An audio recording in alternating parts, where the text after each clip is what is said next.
Hello, welcome back to my channel. I'm Christina Worcester and today is my half birthday, which means it is also the halfway point between when I started my 25 before 25 challenge and when it will be ending, which is on November 17th of this year.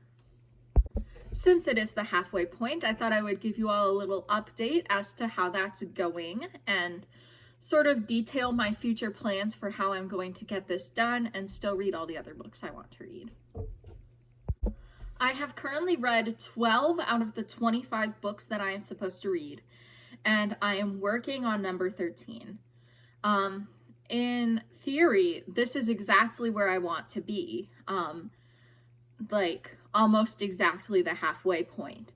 But in practice, I did think I'd be a little further than this by now. So it is a little bit disappointing to know that that's all I've been able to do so far. In terms of the books I have read, in the order that I read them, we have Girls Stolen. I thought this book was all right, but could have used maybe about 50 to 100 more pages to sort of flesh out the world. A Monster Calls. I thought this book was brilliant. It is still my favorite book that I have read this year, and I do not imagine it will be dethroned easily.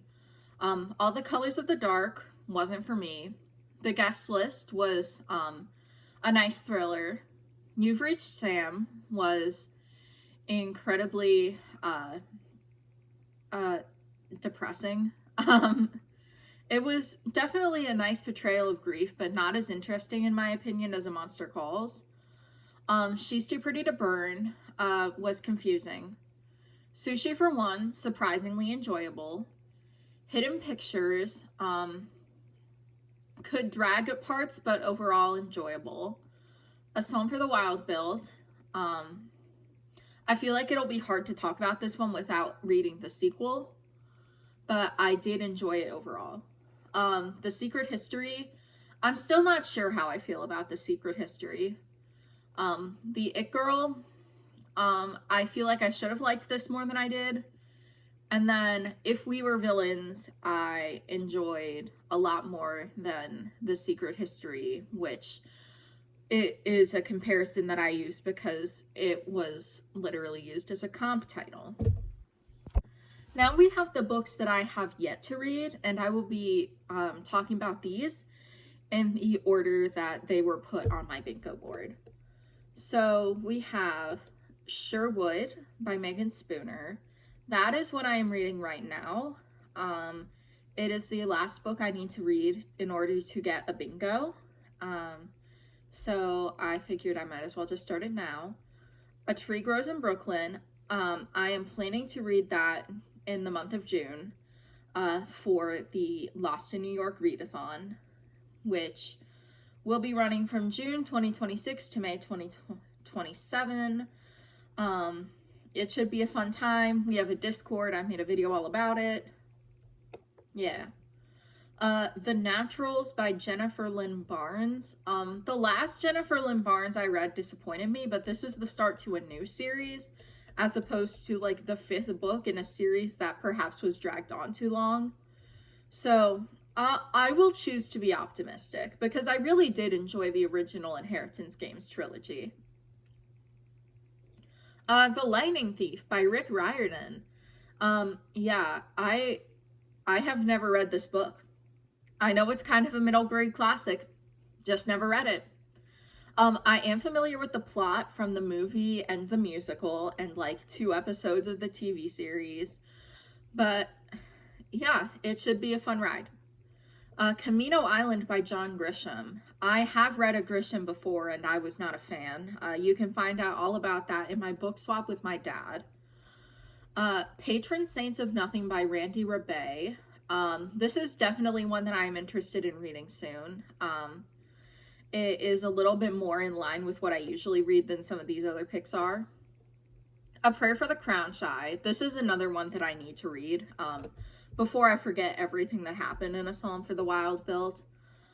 And since I know you're wondering, 2 separate people recommended me the duology as a tag team, basically. They're sisters. And I was a little desperate for recommendations, so I allowed it. If the recommendations were flowing, I don't know that I would have allowed it, but they were not, so I'm reading both books. Dark Fever. I'm a little nervous for this one because it seems like it might be fairy smut, but Shiver, this is another one that's more in line with what I usually read. It is a YA. I know there's werewolves, so that should be interesting. My Year of Rest and Relaxation. I feel like I've heard very polarizing things about this one. I feel like it's one of those ones that you either love or you hate. And we will see which camp I'm in. The Sacred Lies of Minnow Bly.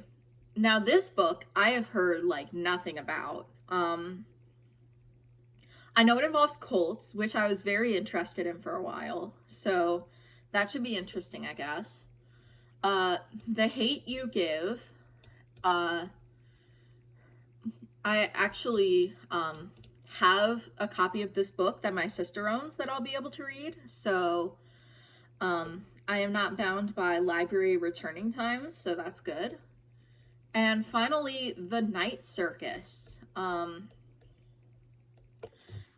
That one is one that I have heard things about. I have heard it is very similar to